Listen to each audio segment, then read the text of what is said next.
내주셔서 고맙습니다. 고맙습니다. 아이고, 민의원에 오셨군요. 들어가요? 콜라를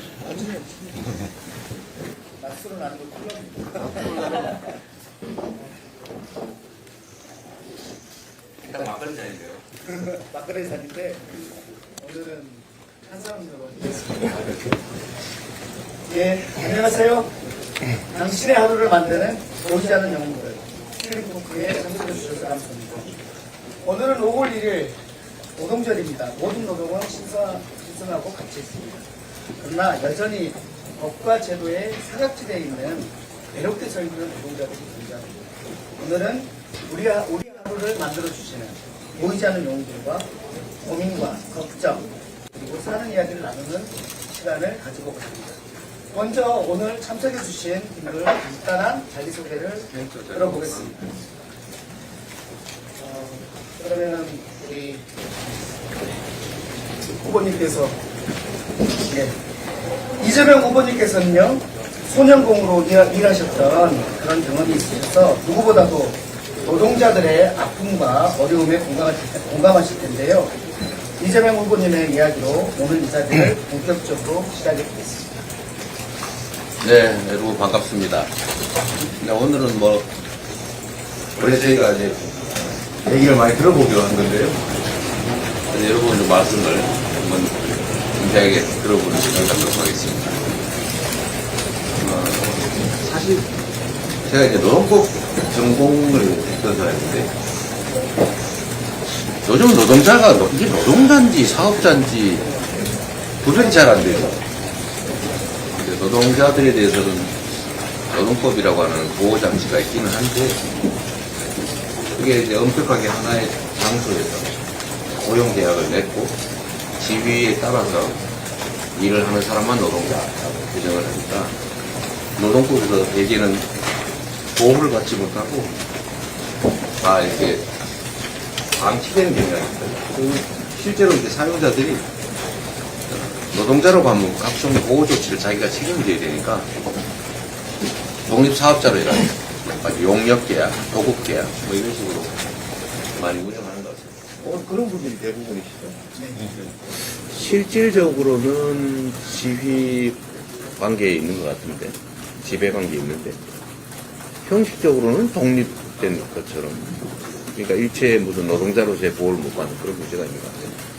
근데 문제는 이게 엄청나게 광범위할 뿐만 아니라 많이 늘어난다는 거예요.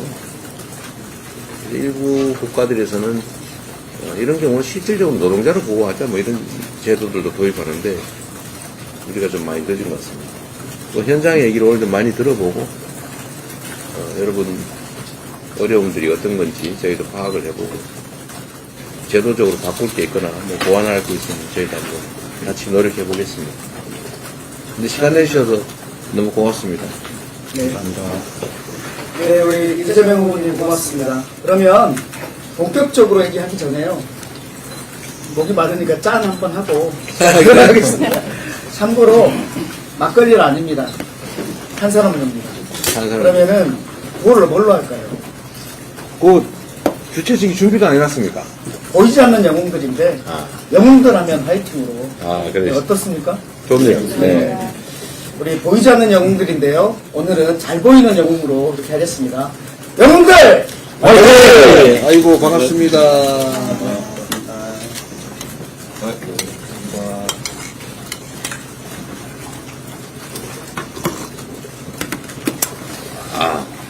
막걸리는 파야 맛있네요. 맞습니다. 맛술이 맛있는데요. 예, 막걸리 다 막콜 된 거 아니에요? 대통령이 되셔서 마코를 꼭 한번 불러가지고 예, 그러면 본격적으로 시작하겠습니다. 소형화물 온라인 배송하시는 분입니다. 이호진 선생님 이야기부터 들어보겠습니다. 저는 마트에서 온라인으로 주문을 하고 그걸 배송하는 마트 노동자입니다. 이호진입니다. 박수 한번 해요.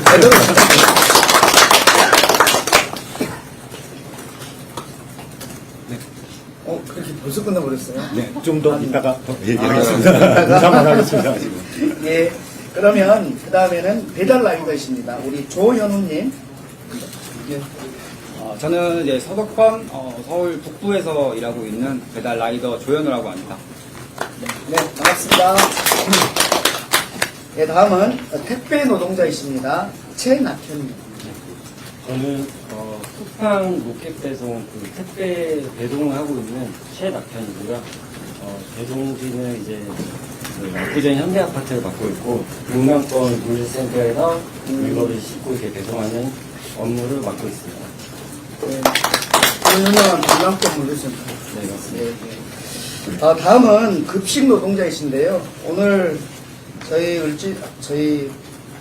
당에서 학교 비정규직 연대회의랑 사인하고 왔습니다. 반갑습니다. 네, 급식 노동자이신데 이윤자님 말씀 주시죠. 네, 반갑습니다. 저는 학교 급식실 조리사로 10년째 일하고 있는 이은자라고 합니다. 오늘 이 자리가 마련되어서 저희 의견을 들어주실 수 있는 이런 시간 만들어주셔서 너무 고맙습니다. 부탁드리겠습니다. 네. 네, 다음은 요즘 어려우시죠? 우리 보험 설계사님이십니다. 양정희님입니다. 안녕하세요. 삼성화재에서 보험 영업을 하고 있는 양정희라고 합니다. 오늘 많은 하고 싶은 얘기가 많은데 다 전달될 수 있었으면 좋겠습니다. 네. 네, 그럼 다음은 생활 폐기물 수집 운반 노동자이십니다. 홍진영님입니다. 네, 저는 전시에서 민간에 입탁한 청소 대행업체 소속의 업주로 8년차 된 환경미화원입니다. 네, 반갑습니다. 네, 그 다음에 우리 정홍준 교수님. 예, 반갑습니다. 저는 서울과학기술대학교에서 노사관계를 가르치고 있는 정홍준 교수입니다. 오늘 이제 노동절인데요. 노동절을 맞이해서 부모님 말씀하신 대로 사실은 잘 보이지 않는 노동자들인데요. 이런 특수고용 플랫폼 노동자들과 함께 말씀 나눌 수 있는 기회를 갖게 돼서 너무 감사하게 생각하고 있습니다. 네. 이제 각자 다 소개하셨으니까요. 본격적으로 후보님은 들으시겠다고 하시니 본인들 하고 싶은 얘기들을 자유스럽게 얘기하는 시간을 갖도록 하겠습니다. 누구부터 얘기해 주시겠습니까? 네, 서로 양보하시네. 저부터 어린 집중하고 얘기해 주시고. 저는 배달 라이더로 서울 수도권 북부에서 일하고 있는 조현우라고 합니다. 저희가 지금 많이 힘든 상황에 놓인 상태인 거를 이제 기사를 통해서도 많이 들으셨을 수도 있는데요. 저희가 지금 배달료가 많이 인하가 된 상태로 저희가 원래 평균적으로 10시간 밑으로 8시간 정도 일을 했었다면 지금 같은 경우에는 2배, 3배인 16시간을 일을 해야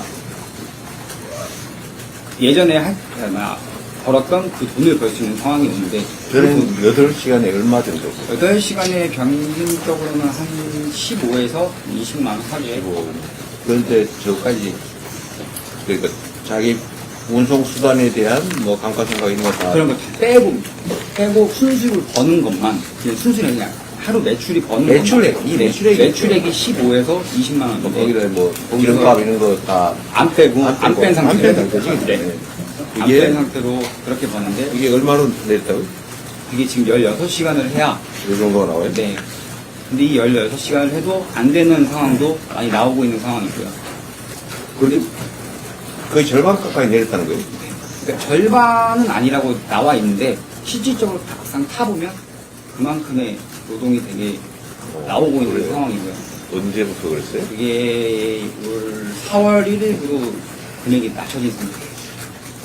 네. 배달 플랫폼 네. 자체가 근데 이 플랫폼 자체도 저희한테 약관을 줄 때도 강제 약관이에요. 저희한테 뭐 요구한 것도 없고 강제 약관으로 동의를 하게끔 만들어서 일을 하게끔 하고 그 강제 약관을 동의를 안 하면 안 해주고 일을 시작을 할 수가 없어요. 필 수 없는 상황이 오는 상황이라 되게 힘든 상황인데 그러다 보니까 과로가 되게 오는 상황이죠. 되게 힘든 상황에 처해 일방적으로 배달료를 낮출 수 있게 약관이 돼 있다고 말이죠. 네. 그 무효인데? 당연히 거부하시는 후보님 입장에서는 무효지만 네, 어쩔 수 현장에서는 없이 그렇지. 해야 되니까. 그렇게 해야 저희 생계를 걸어 나갈 수 있는 상황이라 어쩔 수 없이 일을 하고 있고요. 그러다 보니까 이제 과로가 오는 상황이고 너무 많이 힘든 상황이다 보니 저희는 이제 사고 위험률이 되게 높아진 상태예요. 이 사고 위험률도 이제 보험에 대한 게 좀 많이 적용이 되는데, 보험 같은 경우에도 무보험이라든지 아니면 책임보험이라든지 그런 것들을 지금 다 갖춰지지 않은 상태로 배달을 할 수 있게끔 배달 플랫폼 타에서 그렇게 만든 상황이에요. 예전에는 뭐 보험이라든지 그런 걸 다 확인을 한 후에 했었는데, 지금 같은 경우는 아무것도 확인조차도 안 한 상태로 막무가내 아무나 다 일을 할 수 있도록 해놓은 상태여서, 저희가 사고가 났는데, 제 사례를 그냥 얘기해드리면, 사고가 났는데 무보험이고, 사고가 났는데 책임보험이, 그래서 제가 몸에 다쳤는데도 보상을 못 받은 상황이에요. 그러면 피해자가 예를 들면 엄청난 피해를 입었는데, 제가 피해자였는데, 아니, 운전하는. 네. 그러면 피해 보상을 여기서 감당을 못할 상황이 되는데, 그런 피해자가 대책이 없네요. 그래서 어쩔 수 없이 아픈 몸을 입고 다시 나가야 되는 상황이에요.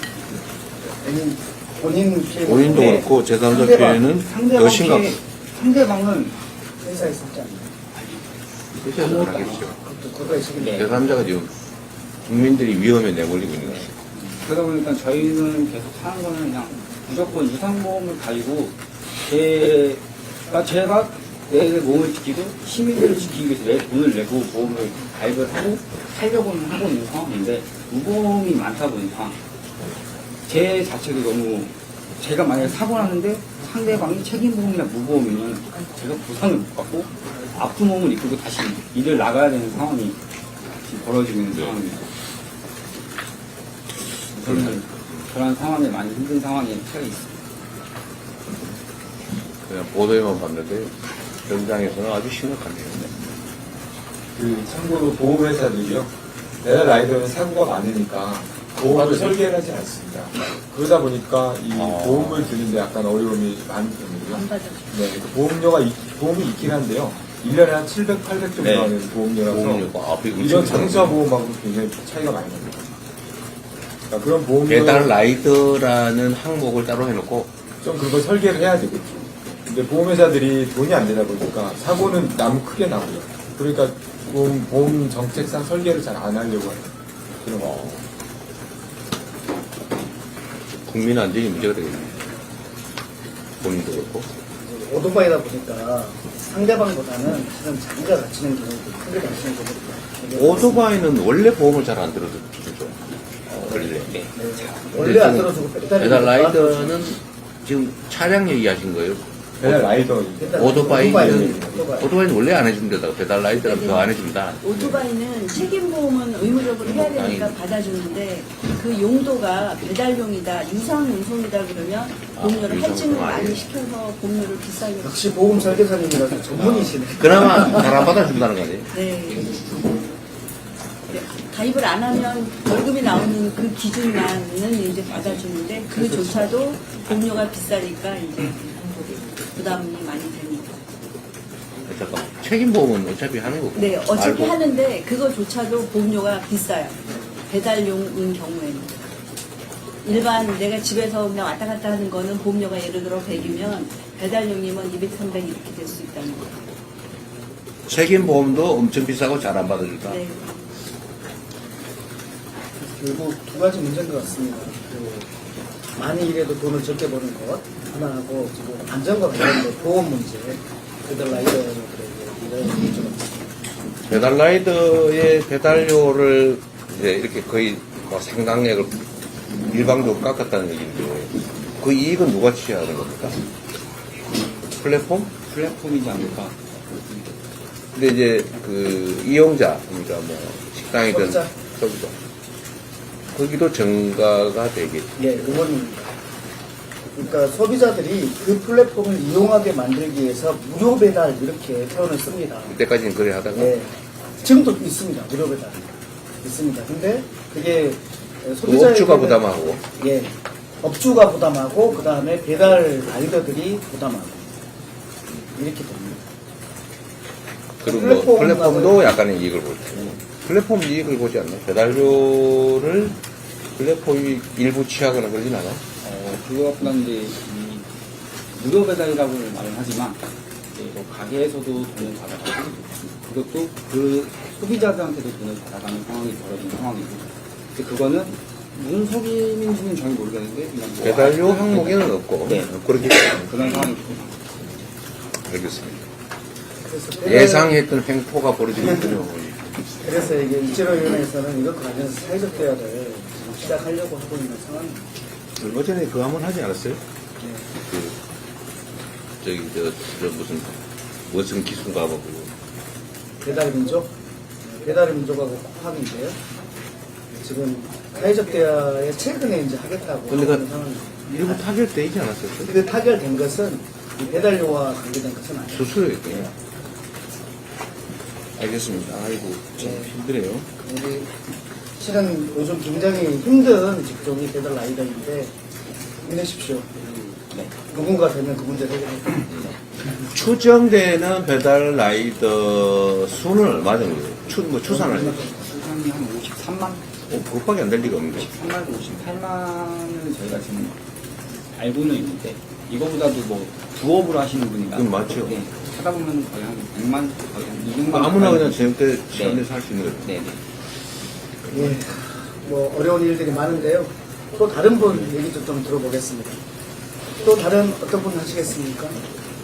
네, 성함하고 예, 저는 이제 쿠팡에서 택배업을 하고 있는 최낙길입니다. 요새 그 택배 사용하시는 분들이 이제 많고, 이제 그러다 보니까 물량이 점점 늘어나서, 이제 저도 너무 힘들게 일을 하고 있는데, 저는 이제 아침 7시에 출근해서, 이제 거의 저녁 8시 정도에 일이 끝나고서 집에 오면은 몸이 너무 녹초가 됩니다. 예. 녹초가 되고 이제 쉬는 날이 되면은 그냥 매번 그냥 침 맞으러 다니고 뭐 근육주사 받고 이렇게 쉬는 날을 그냥 그렇게 회복하는 용도로밖에 이렇게 못 쓰는 상황인데 그래서 이제 저희 기사들끼리 한번 이제 노동 시간을 한번 체크해보는 이런 거를 한번 해보자 해가지고 저희끼리 이제 단톡방을 만들어서 이제 출근 시간에 이제 올리고 이제 배송 완료 끝나는 시점에 한번 올리고 그렇게 해서 이제 저희끼리 이제 평균 노동 시간을 한번 체크해봤거든요. 체크해봤는데 이제 제일 오래 일하시는 기사님이 주에 80시간을 일하시는 기사님이 계셨어요. 근데 그 기사님이 이제 어느 한번 쓰러지셨다는 이렇게 말을 들어가지고 제가 너무 놀래가지고 이제 뭐 어떻게 되셨냐, 이제 상황이 어떻게 됐냐 이렇게 물어보니까 이제 다행히 금방 이제 그 깨어나셔가지고 지금은 그냥 일 안 하고 쉬고 계신다고 이렇게 하시더라고요. 그래서 이제 저희 특수 고용 노동자들이 이제 노동 시간에 이제 제한이 없다 보니까 이렇게 이렇게 되고 이제 택배가 이제 점점 중요한 서비스가 되다 보니까 이제 물량은 점점 늘고 택배사들끼리 경쟁도 심해진 것 같습니다. 이제 쿠팡이 이제 365 배송을 하니까 이제 타 택배사들도 이제 주치를 배송을 하고 있는 상황이고요. 그래서 이제 이런 상황들이 가로사를 재발하고 있는 상황이라서 되게 위험하다고 저는 생각이 들고요. 그리고 이제 지금 정직원들은 주 4일째, 4.5일째 이런 걸 추진한다는 기사들을 봤는데, 근데 저희는 이제 하청 노동자들이고 특보 택배 노동자들은 오히려 주 7일 배송으로 매우 힘들어하고 있는 상황입니다. 택배 노동자들의 노동 시간 제한, 주 5일째 휴식은 약간 휴식권과 건강권 보장을 위한 정책들이 절실하다고 생각이 듭니다. 배달 라이더하고 택배 기사하고 차이가 뭐예요? 저희는 이제 그 동남권 물류센터라고 뭐 한진, 고용돼 있긴 한 거예요? 그 쿠팡이 대리점을 계약한 게 있고 대리점 고용되신 거예요? 고용된. 리스탁 계약한 거. 여기는 음식점 여기는 배달 개인으로 플랫폼하고 계약해가지고 개인으로 하는 거고, 여기는 하청업체에 고용된 거예요? 아닙니다. 하청업체 리스탁 관계에 있습니다. 여기도 하청업 1인 도급입니다. 아, 1인 도급이에요? 네. 뭔 차이가 있죠, 근데?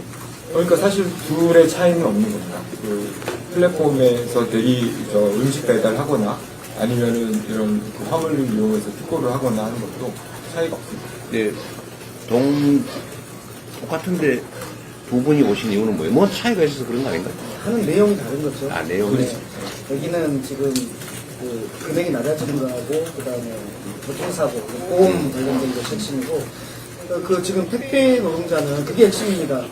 지금 심야 배송 이런 것 때문에 과로 노동 강도가 계속해서 너무 세다. 돌아가시고 이렇게 돼서 심야 배송 없애야 된다. 이게 핵심 사안입니다. 80시간을 일하면 주 5일 근무를 얘기하는 거예요? 아니면 7일? 그러니까 쿠팡은 주 7일 365일 배송을 하는 시스템인데 그래서 노동자들한테는 노동자들 저희 대리점 주 5일만 시켜야 되는 거 아니에요, 원래? 그거를 이제 대리점 안에서 백업 기사라고 이제 쉬는 날에 이제 대신할 수 있는 기사들을 대리점이 알아서 고용을 해서 그러니까 여기는 그 실질적으로 고용돼 있는데 형식적으로는 고용된 사람이 아니고 독립사업자니까 뭐 주 5일 근무 이런 개념이 아예 엄청 그렇죠. 보통 그리고 택배는 6일 근무를 하게 됩니다. 보통은 그러니까 그거는 한진이든 뭐 근무라기보다는 6일 사업. 그렇죠. 6일 사업이죠. 물량을 얼마나 배달하냐에 따라서 자기의 가정하는 게 달라지니까. 도급제예요? 보수는 어떻게 책정해요? 보수는 뭐 건당, 배송 건당, 건당 뭐 거리 이런 거 따져서? 아닙니다. 그냥 건당으로 하고 이제 지역마다 금액이 정해져 있습니다. 아, 쿠팡 같은 그렇구나. 그 중에 아예 개인 사업이니까 안 쉬고 그냥 풀로 일주일 내내 일하는 분도 계시고 뭐 밤 쉬는 분도 있고 뭐 그렇다는 거겠죠. 이건 약간 좀 외회적인 일인데 쿠팡에서는 이제 주 7일 일을 하게 되면 오토를 잠가버려서 일을 못하게 하는 시스템입니다. 그래서 이런 백업 기사가 없는 약간 좀 소규모 업체들은 아이디 두 개를 만들어서 한 사람이 아이디를 두 개에서 주 7일을 이렇게 돌리는 이런 상황이 있어요. 왜냐면은 풀로 못하게 이렇게 하는데. 안 하면은 또 클렌징이라는 제도 때문에 또 구역을 뺏기고 그러다 보니까 악순환이 되는 것 같습니다. 노동 강도가 너무 세다. 이럴 경우 당의 대책은 뭐예요? 이게 실질적인 노동자인데 보면 지위 받아서 하는 일인데 그래서 이제 지금 저희가 개인 사업자. 전체적으로는 일하는 사람들의 법이라고 해서 그 법을 만들어서 이 지휘 감독 관계 아니래도 이 법을 적용해서 노동자처럼 보호하자라는 법을 추진하고 있고요. 기본적으로는 이 쿠팡이나 이런 물류업체들하고 심야 배송을 없애는 문제, 심야 배송을 하게 된다면 어떻게 줄일지, 그리고 거기에서 이 한 노동자가 계속해서 심야 배송을 하지 못하도록 하는 것을 어떻게 할지, 이 분야에 대해서는 지금 사회적 대화를 시작을 했습니다. 그러니까 이게 전혀 새로운 유행이라서 법으로 개인 개별적인 보급, 위탁, 위임 이런 관계하고 그것을 전부 다 노동법식으로 규제할 수 있는 거예요. 그중에도 일부를 한계를 설정하기 참 어렵겠네요. 사회적 대화가 필요한 선을 긋는 게 있죠. 보험도 이제 노동법으로 하면 고용보험이 안 되니까 문제에서 일하는 사람들의 고용 이렇게 좀 넓혀서 하자는 것이 4대 보험도 안 되고. 근데 뭐 비슷할 텐데, 이런 택배 노동이라고 분류되는 영역의 종사자는 몇 명쯤 될까요? 제가 2018년도에 노동연구원에 근무할 때요. 그때 처음으로 조사를 했는데 그게 221만이라고 했습니다. 이런 이제 1인 도급처럼 일을 하시는 분들이 이런 택배 다 합쳐서. 네네. 지금은 더 많겠죠. 지금은 더 많은데 그 이후로 조사가 중단되어 있는 상태여서 알 수가 없지만 저희가 3.3% 세금을 떼는 국세청 자료에 따르면 한 700만 명 정도가 되기 때문에요. 그 사이에 어디쯤에 있지 않을까라고 판단하고 있습니다. 숨 막히네요. 네. 숨 막히지 않은 사연은 없습니까? 다 그럴 것 같아요. 예, 다음은 우리 누가 안정인 제가 할까요? 네, 보험 설계사님. 네, 저는 삼성화재에서 보험 일을 하고 있는 양정희입니다. 제가 보험 영업을 한 지 한 30년 됐고요. 지금 이제 제일 어려운 게 뭐냐라고 이제 물어보셨는데, 사실 저희 그 보험 설계사들은 저희 이제 RC라는 용어를 쓰는데요. 매일매일, 매달 새로운 계약을 해서 와야 수익이 발생하는 거예요. 그래서 이제 작년에 계약한 거는 이제 없어요. 그게 수금 수수료 이렇게 해가지고 주는 게 몇백 원 이렇게 나오는 거라 제가 30년이 계약할 때만 네, 계약할 때 그거 1년치 이렇게 한꺼번에 주고 그 다음에 없어요. 그래서 제가 이제 30년 돼서 30년 전에부터 유지되어 온 계약도 있지만 중간에 이제 바꾸고 해서 새로 해야 되는데 새로 계약이 없으면 뭐 수당 발생이 안 하니까 매번 해야 되고요. 근데 요새는 또 설계사들이 엄청 많아졌어요. 그래서 이게 지금 경쟁이 너무 심화돼가지고 심지어는 제가 여기 삼성화재 잘 다니고 있는데 어떤 그 보험을 하는 사람이 제가 양정희 씨 대신에 보험 담당을 하게 된 아무개입니다 라고 문자를 고객한테 제 고객한테 보내는 거예요. 그럼 그 고객은 얘가 간뒀나 보다 라고 생각을 하고 그 사람한테 뭐를 맡기거나 하는 건데 이런 식으로 진짜 비상식적이고 그런 일이 이제 종종 발생하고 있어요. 사실 그리고 지금 이제 설계사 일이 저희가 몇 년 전에 이제 설계사가 특구직 해가지고 고용보험하고 산재보험만 가입이 됐잖아요. 근데 그조차도 이제 별로 산재에 대해서 혜택을 받는 경우는 그렇게 많지 않다 보니 이제 설계사들은 우리 회사에서 기존에 있던 신종단체 이런 보험이 있었거든요. 근데 이제 이런 특구직으로 하는 고용보험하고 산재보험을 하다 보니 그 예산을 없애버려서 단체보험을 안 해버리는 거죠. 그래서 요것만 하다 보니 야 이거 필요 없어 차라리 이걸 해줘 라고 하는 이제 의견들도 나올 수 있고 그 다음에 우리 국민연금하고 건강보험을 안 해주잖아요. 그런데 설계사들이 노후 대비가 없는 거예요. 우리는 퇴직금이 없거든요. 뭐 모아주는 것도 없고 그냥 수당 주는 거에서 3.3% 원전징수 하는데 그걸로 끝. 그 다음에 이제 고용보험을 그나마 우리는 이제 설계사들이 자발적으로 나가는 경우는 이거 해당 안 되잖아요. 그거 해당 안 되고 그냥 회사에서 잘라야 되는데 회사에서 잘라서 하는 경우는 실적을 제대로 못 맞췄을 때 뭐 3개월 연속 일을 안 해가지고 회사에서 요구하는 최저 업적 기준이 안 되면 너 간도라고 하는 경우니까 그런 경우까지 가지는 대부분 않으니 우리가 고용보험이 필요 없지 않나라고 하는 이제 얘기들도 나오고는 있는데 어쨌거나 설계사들은 고용보험하고 산재보험이 일단 되고 있는데 그러면 국민연금하고 건강보험도 좀 해주는 게 낫지 않냐. 왜냐면 내분들은 반은 50%는 회사에서 내주고 있는데 저희들은 그런 게 없으니 고용보험 아니 국민보험하고 건강보험은 내가 100% 내야 되는 거거든요. 그 범위를 좀 확대해서 두 개도 좀 합의했으면 좋겠다라는 거고요. 그 다음에 이제 보통 그 직원들 뭐 그 어디 방송 같은 데 보면 직원이기 때문에 받는 베네핏이 뭐예요라고 묻는 그런 거 있잖아요. 그럼 우리 직원인 경우는 30% 할인해주고 뭐 이래요라고 하는 그런 것들이 많은데 저희들은 보험회사 설계사들은 우리가 취급하는 게 온리 보험 상품인데 저희가 보험 가입을 했을 때 그 프로모션 쪽으로 이 독려를 하기 위해서 이렇게 시상금이라는 걸 주거든요. 보험 얼마를 받으면 좀 하는 게 있는데 본인 계약은 안 줘요. 나도 고객인데 회사 입장에서 고객인데 이거 네가 하는 네 계약인데 그게 거기에 그 영업을 독려하기엔 비용이 왜 들어가니? 그러니까 안 주겠다는 거죠. 근데 이게 사실 새로운 상품이 나오면 저희들도 가입을 해야 고객한테 이거 내가 가입했다 당당하게 얘기하면서 너 가입해라고 옆 사람 네. 옆에 동료시키고 동료 걸 내가 하고 그래야 되겠네. 그러니까 근데 그게 안 돼요. 이게 그건 또 안 돼. 경유 계약해가지고 보험법에 걸리기 때문에 그거는 안 되고 해서 지금 그런 부분들이 되게 아이씨들이 불만이 많고요. 그 다음에 이제 자꾸 신상품이 나오다 보면 먼저 거를 없애고 새로운 좋은 상품으로 바꿔서 해야 되잖아요. 근데 이제 그랬을 때 저의 말을 잘 듣는 고객들은 고객님 이번에 새로운 상품이 나왔어요 라고 얘기를 하면 그래요? 그럼 믿고 이제 한단 말이죠. 근데 그런 게 신상품이 너무 자주 나오다 보니 자꾸 이제 바꿔하는 이제 습관이라는 신상품으로 변경 계약하면 수수료가 새로 나와요? 그렇죠.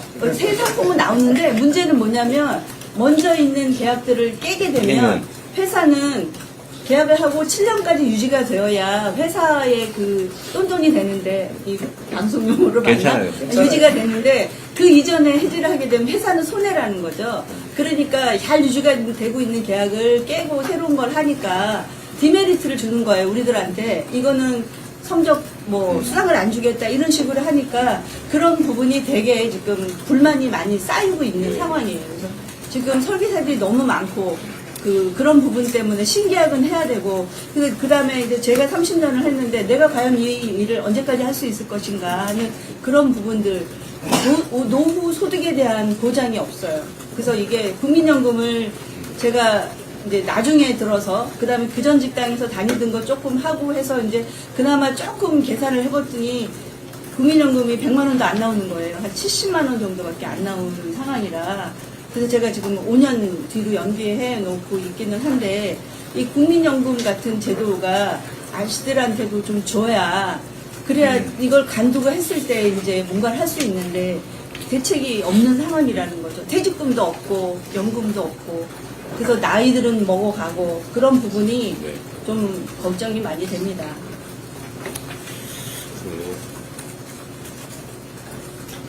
네.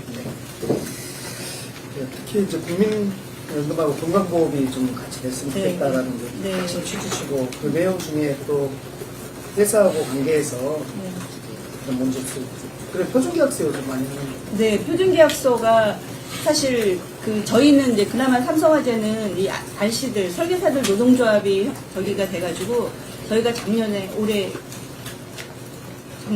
작년에 단체 협약이라는 거를 설계사 조직에서 처음으로 했어요. 그러면서 이제 협약 위탁계약서에 있는 내용을 저희가 요구한 대로 조금 바꾸고 하긴 했는데, 좀 대부분의 그게 자세한 없어요. 내용들은 또 네. 저희 일조위원회에서 알아서 네. 그렇게 하겠습니다. 예. 참 갈수록 또 힘들어지는데 또 다음 누가 또 해보시겠습니까? 예.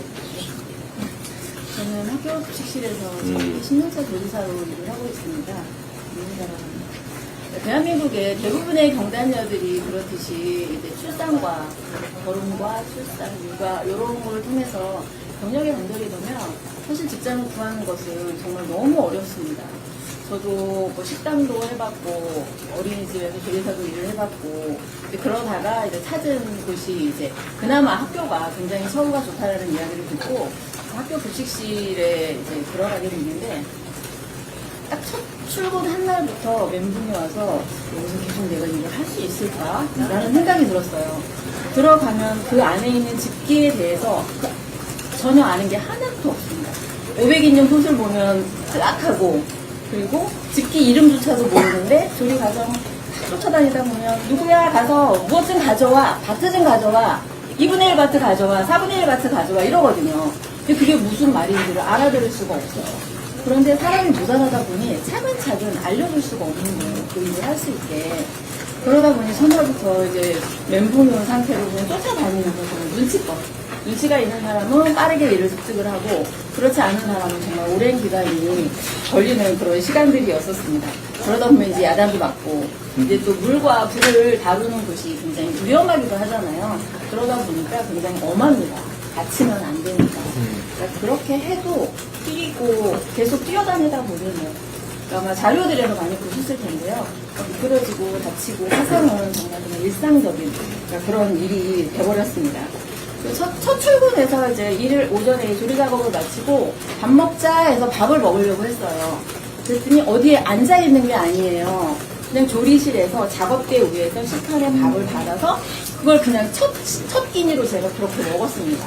이 밥을 먹는 건지 비리 마시는 건지 모르게 그렇게 먹고, 이제 배식을 하고 들어왔더니 이제 한 더미 같은 설거지에 또 한 번 놀라고, 그 설거지를 하는 중간에 이제 저는 식당 일을 했음에도 불구하고 손가락 마디마디가 너무 아픈 거예요. 식판을 빼는 작업을 하다 보니까. 그러니까 나중에는 손이 아파서 식판을 넣을 수가 없더라고요, 손가락으로.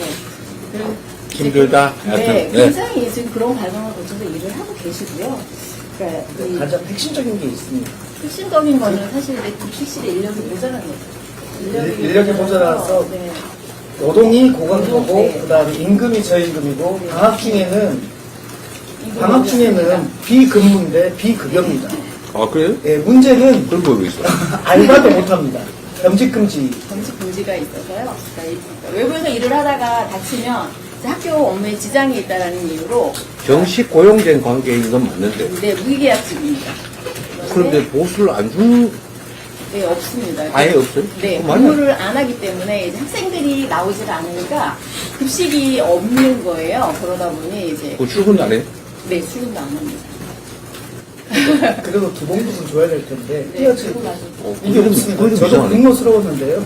방학 중에 그 9.5달만 받는 거죠. 맞습니다. 이거는 사립, 공립 다 똑같이. 네. 네, 네, 맞습니다. 뭐 법률적 근거가 있는 거예요? 저도 이번에 처음 알았는데 그건 나 지금까지 그렇게 하고 처음 있는 거예요. 그리고 이건 또 다 교육청에서 돈을 지급해가지고 금액과 이런 조건들이 또 다 다르고 그럼 보수가 없는 기간이 얼마나 돼요, 이제는? 2.5개월 정도 됩니다. 그거 좀 뭔가 문제가 있- 상식에 어긋나는 것 같은데. 상식에 끝나. 그러다 보니 지금 계속 그런 과정에서 학교로 오려고 하는 인원들이 점점 줄어들고 있어서요. 지금 서울반에도 12%가 넘게 결혼인 상태거든요. 그러니까 10명이 해야 되는데 1명 이상이 부족한 거예요. 그러다 보니 현장에서는 굉장히 너무 힘들어하고 저 역시도 그런 과정에서 일을 하고 있었고요. 그러니까 아파서 쉬어야 되는데 사람이 없는 거예요. 그런데 그 사람이 없는 상태에서도 정상급식은 또 나갑니다. 그러니까. 그래도 이게 그 근로 환경 때문에 무슨 뭐 유사 폐암 예, 환자가 많다고 조리 하고. 피움 때문에 폐암, 유사 폐암 환자들이 매우 많습니다. 그리고 노동 강도가 높고 어쨌든 고용 안정성 확보가 됐는데 일 안 하는 시간은 딴 데 취업도 못하게 하고 보수를 안 준다. 이거 진짜 문제네. 강제로 노동 시간이 단축되고 있네.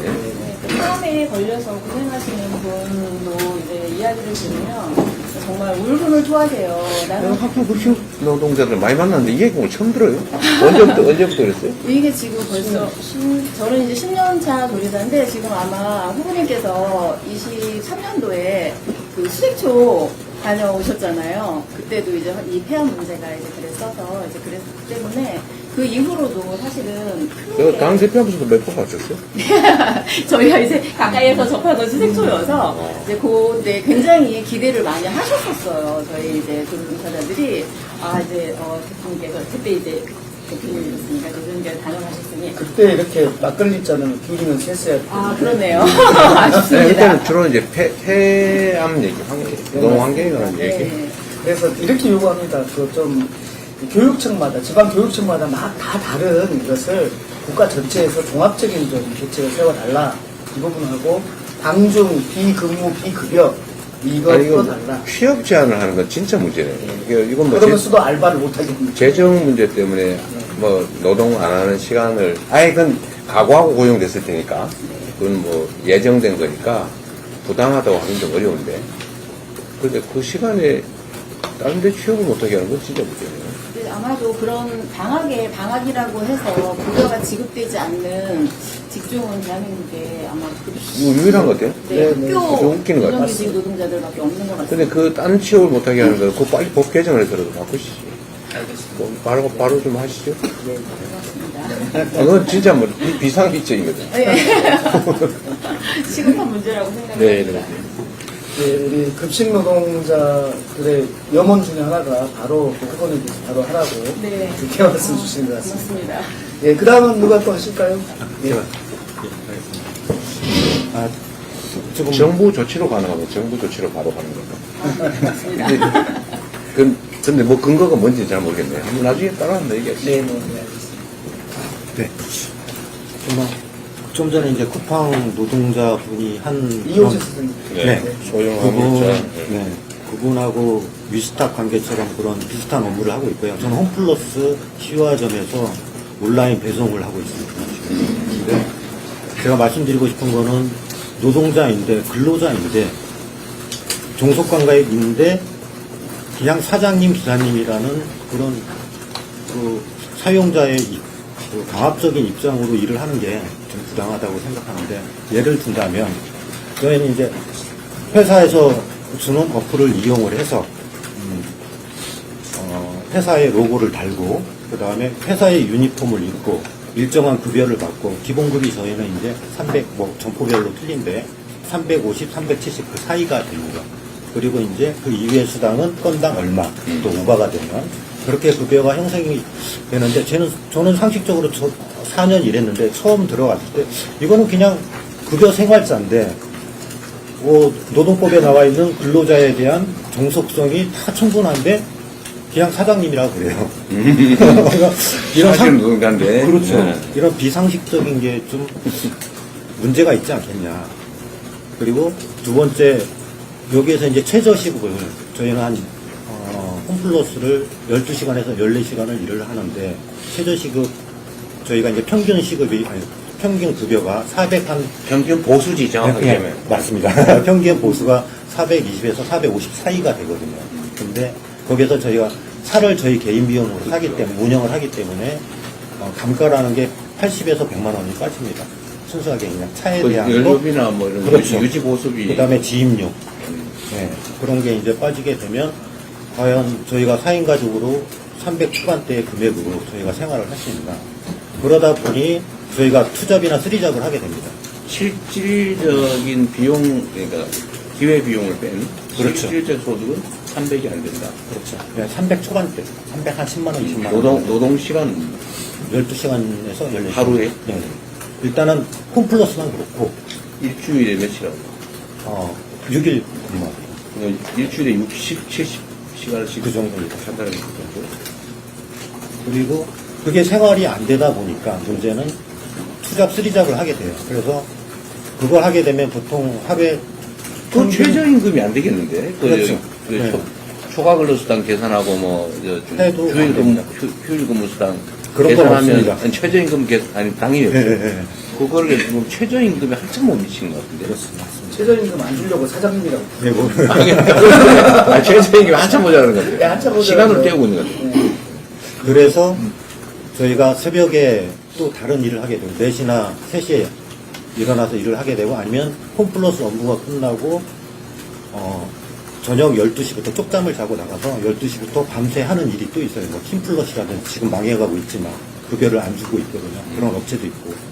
그래서 그러면은 평균 하루에 16시간 이상을 일을 하게 돼요. 그래서 작년, 재작년 계속 매해 한두 명씩 죽고 있어요. 그거는 심정지로 차에서 쪽잠 자다가 그냥 죽는 거예요. 그냥 그건 누가 봐도 과로사잖아요. 네. 그런 형태가 이루어지고 있는 게 문제가 아닌가. 네. 그리고 두 번째는 이런 와중에 저희가 지금 2023년 대비 2024년 홈플러스는 15% 매출 성장을 했어요. 온라인은 저희 지점 같은 경우 80%가 성장을 했어요. 근데 갑자기 MBK에 기습적인 회생 신청을 했거든요. 3월 4일 날. 그래서 저희 보고 나가라는 거예요. 당장 전국적으로 약 31명이 감차가 됐어요. 지난 달에. 네. 그리고 또 2차 감차가 이번 달에 또 저희한테 통보가 됐어요. 저희는 이제 차를 사기 위해서 2-3천만 원씩 최소한 3천만 원 이상을 주고 차를 사야 되는데 와가지고 그리고 노동자도 아니니까 퇴직금도 없지 노후보장도 안 되지 그런 상황에서 그냥 나가라고 하는 그런 게 저희는 이건 상식적으로 이해가 되냐? 지금 홈 플러스가 홈 마이너스가 됐습니다. 예. 지금 실질적으로는 잘 되고 있거든요. 이거 진짜 청계천 마치고만 소리랑 비슷한데요? 옛날 70년대. 네. 그런 느낌이 좀 나네. 제 바람은 상식적인 세상이 됐으면 좋겠고 누가 봐도 MBK는 그건 아니지 않습니까? 10대 경제 강국이라는데 그 안에 그늘에는 좀 황당한 상황이네요. 물론 이해를 합니다. 뭐 세상이 변하면 산업 형태가 변하면 그것도 근로기준법이라든지 노동 3법 같은 것도 어느 정도 변화가 있어야 되지 않겠냐. 네. 그런 게 바람이다. 사모펀드 MBK가 홈플러스를 인수해가지고 인수할 때 LBO 방식이라고 해가지고요.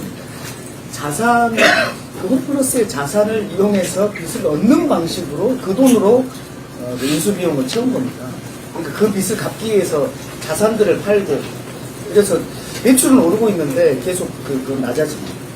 그런 상태에서 이제 마지막에 이제 털고 가려고 하는 느낌들이 들어서 여기 입점 점주들, 노동자들 오늘 데모했습니다.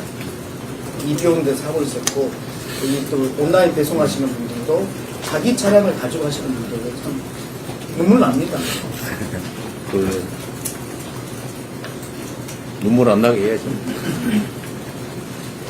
예, 그럼 마지막으로 우리 네, 저는 전주시에서 환경미화원으로 근무하고 있는데요. 전주시만 하더라도 이제 전주시 소속에 직접 고용되신 분도 있고 저처럼 위탁 업체에 고용된 위원이 있습니다. 이게 민간에 이게 원래는 필수 노동자라서 지자체에서 직접 고용해야 되는데 민간에다가 책임을 떠넘기다 보니까 제가 겪은 일은 일하다가 중간에 사장님의 자택에 인테리어 공사한다고 그만두고 심지어는 반려견에 밥도 주고 오라고 한 적도 있고요. 견적 치우라고 해서 할 수밖에 없었습니다. 밑보이면은 혹시 불이익 당하거나 해고당할 수도 있었고 사직서를 요구받는 것도 제가 봤기 때문에 생계를 위해서는 그렇게 나갈 수가 없었고 참고 10대를 안 주는 경우도 있었고요. 이런 일들이 그 유령 직원을 통해서 저희 임금을 친인척으로 등재해가지고 이게 전주만 그런 게 아니라 뉴스 검색만 해봐도 전국적으로 일어나고 있는데 이 문제가 정말 심각하게 저는 생각을 하고요. 이게 민간에 위탁했기 때문에 그랬다라고 생각합니다. 회사는 이제 이윤을 추구하기 때문에 그럴 수밖에 없고요. 그리고 저희가 아시다시피 산재율이 좀 높은 직종입니다. 이게 자료를 한번 그냥 가져왔는데요. 박희철 의원님께서 최근 5년간 사망한 산재 건수, 환경위안에 대한 건인데요. 이게 법에서도 보면은 이게 그렇게 야간 근무를 공고만 하더라고요. 그래가지고 그렇게 하니까 야간에 일하다 보니까 사고 많이 나고 음주 차량도 많고 새벽입니다. 그런 부배적이 일어나서 좀 같은 일을 하는데 다른 처우를 받다 보니까 좀 억울하고 좀 그런 부분들이 좀 계속 겪고 있습니다. 그 전주는 청소 용역 위탁을 하는 거잖아요. 네, 200여 명은 직접 고용하고요. 400여 명은 그 몇 개로 쪼개가지고 아마 위탁을 줬을 건데 네. 그 수익 계약하죠. 아니요, 지금은 입찰합니다. 입찰하는데 매번 그 업체가 할 수밖에 없는 구조라서요. 그렇죠. 시설 장비 인력이 있을 거예요.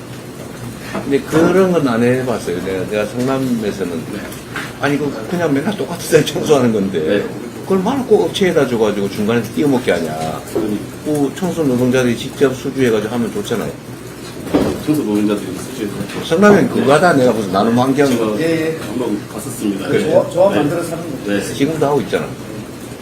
그거 안 할 이유가 없는데 꼭 중간에 업체를 끼워가지고 해야 되나? 그냥 청소 노동자들한테 조합을 만들어서 네네. 회사를 만들었습니다. 청소 노동자들이 회사를 만들어서 수주하고. 그런데 전주시는 가산점을 주더라고요.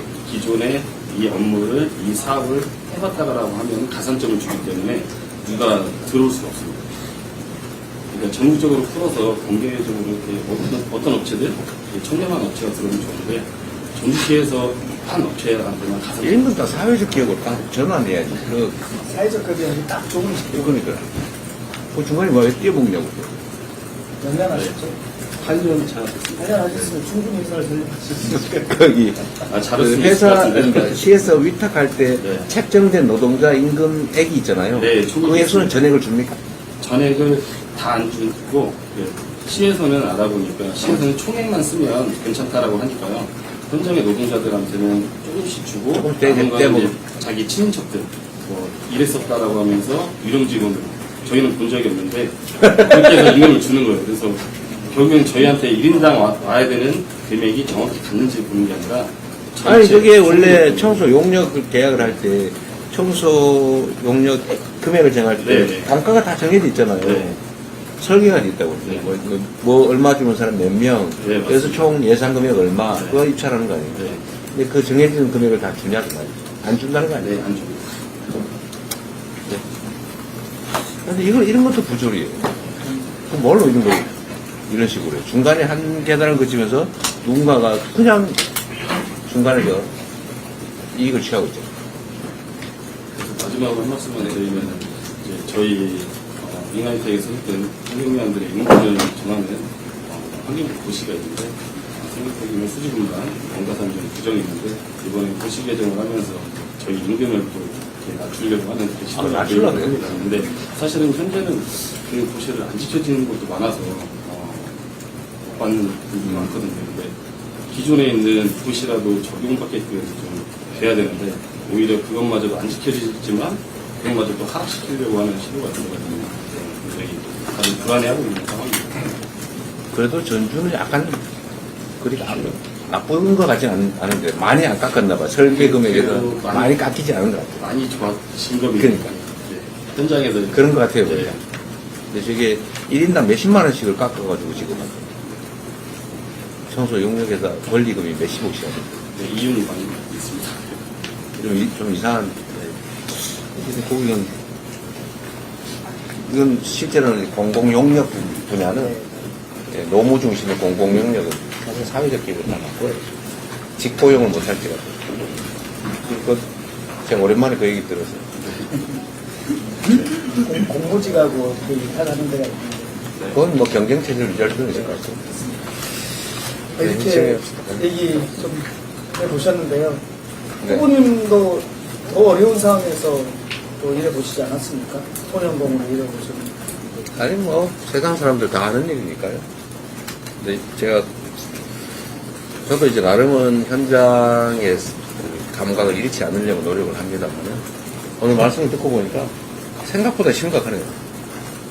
노동 강도나 시간이나 보수 수준이나 그러니까 거의 독립사업자 형식을 띄워서 그야말로 말씀대로 사장님 이름 불러 호칭해주는 조건으로 최저임금을 거의 안 주는 그런 상황인 거 아니에요. 실제로는 노동을 시키면서. 그러니까 이거 관련해서 조금만 더 말씀을 드리고는요. 이분들에 대한 연구를 쭉 진행해보면 가장 많이 말씀하시는 게 오늘도 얘기가 나왔는데 이 임금을 정하는, 그러니까 수수료를 정하는 기준 자체가 너무 회사가 일방적으로 정하다 보니까 뭔가 기준이 있었으면 좋겠다는 얘기를 많이 하세요. 그러니까 노무 도급이라고 할지라도 노무 도급의 단가 같은 것이 있는데 그런 것이 없이 주어지다 보니 결국엔 어느 정도 생활하려고 그러면 일을 그냥 많이 해야 돼요. 그러니까 보통 8시간을 해야 되는 게 맞지만 이분들은 보통 10시간, 11시간, 12시간, 심지어 한 14시간까지도 하시는 분들이 있는 게 그 수수료가 정해지는 기준에 대한 어떤 객관성, 공정성. 그러니까 노무비 도급 단가가 각 직종마다 좀 있었으면 좋겠다. 이런 얘기들을 많이 하시고요. 네. 또 중간중간에 말씀해 주셨는데 그 보험설계사처럼 이렇게 그 표준계약서가 설계되어 있어서 이거를 단체협약에 반영된 경우도 있지만 이거는 매우 예외적이고요. 대부분은 이 표준계약서가 개발은 되어 있는데요. 이미 적용, 그러니까 해도 되고 안 해도 되는 거라서 이분들의 이제 많은 바람 중에 하나는 이 잘 만들어진 표준계약서가 좀 적용될 수 있도록 했으면 좋겠다. 이걸 뭔가 좀 그 의무 적용으로 좀 바꾸면 안 되겠느냐 이런 말씀도 상당히 많이 하십니다. 그리고 이제 또 하나가 이 사회보험과 관련된 것인데요. 전국민 고용보험이나 이제 전국민 산재보험 이런 것들이 소득만 파악이 되면은 얼마든지 이제 추진을 할 수가 있는데요. 현재는 이제 좀 멈춰져 있는 상태여서 말씀해 주신 대로 이 산재보험과 고용보험 그리고 이제 국민연금과 건강보험을 하면 좋은데 이분들이 그런 걸 다 빼고 나면 소득이 얼마 안 돼서 사실은 가입하는 게 굉장히 부담들이 많으십니다. 그래서 요 분들을 대상으로 하는 저소득자를 대상으로 하는 사회보험의 좀 설계 방식들 그런 것들이 조금 연구가 되면은 가입을 좀 더 많이 하실 수 있지 않을까 생각이 들고요. 또 하나는 이분들이 노동조합을 가입하실 수가 없습니다. 사실 만들 수는 있는데요. 잘 활성화가 안 되다 보니까 그 안호영 의원님도 이번에 발의를 하셨던데 노동공제 같은 게 있으면은 이분들이 지금 말씀을 안 하셨는데 근로복지라는 개념이 아예 없습니다. 복지라는 게 없죠. 회사에서 받거나 이런 게 아예 없으시니까 근로복지의 사각지대인데요. 이 근로복지를 뭔가 해줄 수 있는 방법이 없을까?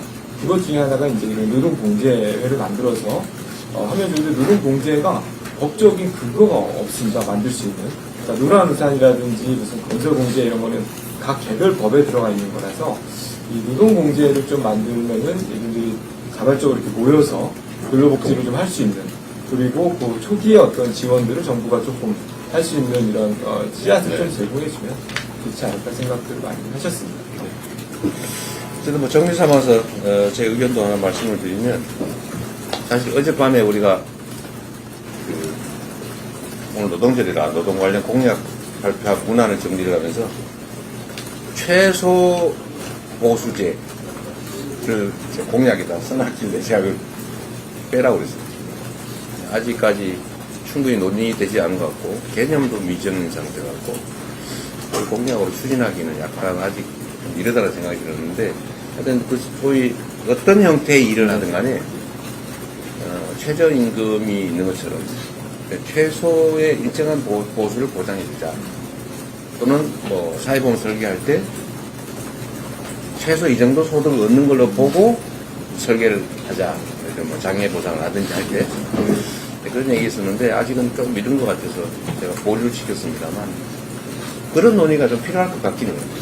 그러니까 무슨 일을 하더라도 대한민국 사회에서는 이런 정도의 보수가 주어져야 한다. 근데 이거 쉽지는 않은 것 같습니다. 그래도 어쨌든 논의는 해봐야 될 것 같아요. 일하는 사람들 네. 기본법 이런 거. 네.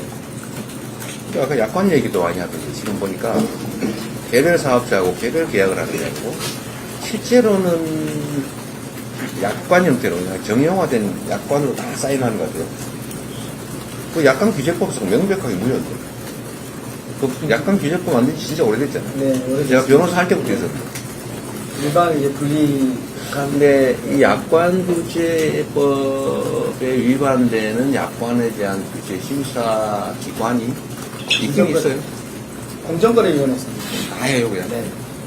공정거래위원회가 인원도 없고 대기업 뭐 이런 거 하기도 어려워가지고 바쁘다는데 이런 거 실제로는 못하는 상태죠. 약관 규제 실태 관리 조직이 좀 필요하거든요. 그건 한번 다음에 검토를 한번 해봐요. 예, 알겠습니다. 뭐 사회보험 설계를 별도로 해준다는 결국 재정이 투입돼야 되는 문제인데 그런 거잖아요. 보험회사가 안 받아주는 건 돈이 안 돼서 그렇다는 거고 그 사람들을 보험체계로 투입시키려면 누군가가 돈을 대줘야 됩니다. 결국 정부밖에 없는데 이게 쉬운 일은 아니지만 검토를 해야 되겠고 노동조합 또는 동업자 조직 결성 이건 정말 권장해 드릴 일이에요. 근데 우리나라 사람들 잘 안 하죠. 다 사장님이라고. 아닙니다. 아니, 이게 잘 안 되겠죠. 조직에서 정식으로 대응할 수 있는데, 지금 공정거래법이 그걸 막고 있잖아요. 네, 그게 이제 그런데 그것을 깨기 위해서 저희가 이제 가맹사업법이라든지 그러니까 특정 영역만 허용하는 것도 지금 예외적으로 허용하고 있는데. 그게 아직도 안 되고 있습니다. 그러니까 원칙적으로. 그 법들을 저희가 내면은 거부권 행사되고 있는 법이 그러니까. 그런 점주들이 이제 단체를 구성할 수 있는 겁니다. 거부권 행사할 사람을 바꿔야 되겠다. 지난 국회에서부터 시도를 했는데 이번에 친속 처리 안건으로 지정된 건이 지정을 해놨어요? 제법 하여튼 그게 문제예요. 지금 똑같은 입장에 있는 사람들이 실제로 사회적 약자들인데 맨투맨으로 각계기 포장하고 있잖아요. 이게 연합할 수 있게. 어쨌든 광범위하게 어쨌든 해야 될 게 너무 많습니다. 이게 뭐 노동자이기도 하고 개별 사업자이기도 하고 사회적 약자이기도 하고 해서 각별한 정책적 배려가 필요하겠네요. 뭐라고 말하면 안 된다고 그랬죠. 여기까지만. 최선을 다해서 소통하면서 네. 하겠습니다. 뭐 어떤 네, 학교 급식 관련해서 이제 우리 친환경 무상급식이 굉장히 소중한 정책인데 이 친환경 무상급식이 또한 노동 문제나 아니면 저임금 문제나 이런 부분들이 해결이 돼서 우리 아이들이 건강한 밥을 계속해서 먹고 미래를 책임지는 세대로 다르게 자랄 수 있는 그런 시간이 될 수 있게 많이 도와주십시오. 친환경 급식을 해야 대한민국 농업이 살죠. 네, 알겠습니다. 그러면 마무리를 질까요? 그러시죠. 우리 그러면 전체 그 사진을 한번 그럽시다. 네. 자, 그럼 가까이 와서 앉으시고 뒤에 그럴까요? 그냥 앉으세요. 그냥 앉고 자, 뒤에 누우세요. 여기 앉으세요. 이렇게 쓰시면 되겠어요? 고생했어요. 네. 네, 아까 우리 구호가 뭐였죠? 보이지 않는 영웅들? 보이는 영웅들. 이제 보이는 영웅들 하면 파이팅을 하겠습니다. 네. 네. 보이는 영웅들! 파이팅! 한 번 더! 보이는 영웅들! 파이팅! 네, 고맙습니다. 고생했어요. 제 동생이 제 후보님 공항에서 다식할 때 찍은 사진을 자, 고생했습니다. 저희 사진도 서로 투표하셔야 됩니다. 네, 여기서 자기는 투표가 되고 나가는 이 허준입니다.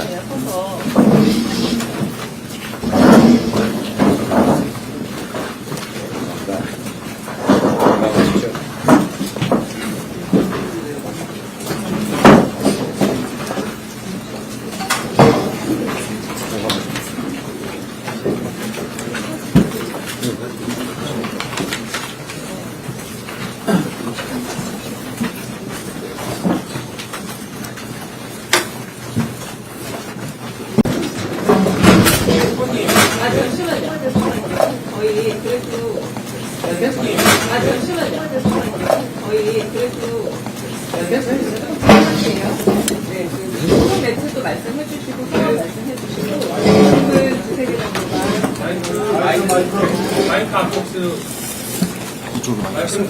네, 여기 마이크 그러면 제가 들을까요?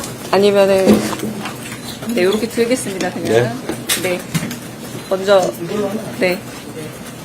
안 될 것 같아요. 이거 너무 낮아서 제가 할게요. 소속 매체하고 그러니까 성함 말씀해 주세요. 저는 알지만 네. 안녕하세요. 후보님 채널의 이상원입니다. 네. 방금 대법원에서 선거법 위반 사건 관련해서 2심에서 무죄 판결을 냈던 것을 확인 환송했습니다. 고법에서 다시 재판을 받으셔야 하는데 이에 대해서 어떻게 생각하시는지, 재판 다시 할 수 있다고 생각하시는지. 네. 글쎄, 제가 생각했던 것과 전혀 다른 방향의 판결인데, 일단 내용을 저도 확인해보고 입장을 내겠습니다. 근데 중요한 것은 법도 국민의 합의인 것이고 결국 국민의 뜻이 가장 중요하다 이 말씀을 드리겠습니다. 질문 네. 하나 정도만 더 받고 정리하기 저희가 다음 포천 일정도 네. 있어가지고요. 네. 왜 소송 경우가 상대 정당에서 벌써부터 지금 뭐 후보라는 것처럼 조제법 발언에서 나오고 있는데요. 이에 대해서 후보님 어떻게 생각하시는지 말씀해 주시면. 뭐 정치적 경쟁자들 입장에서는 뭐 온갖 상상과 또 기대를 하겠지만 정치는 결국 국민이 하는 것입니다. 국민의 뜻을 따라야 되겠죠.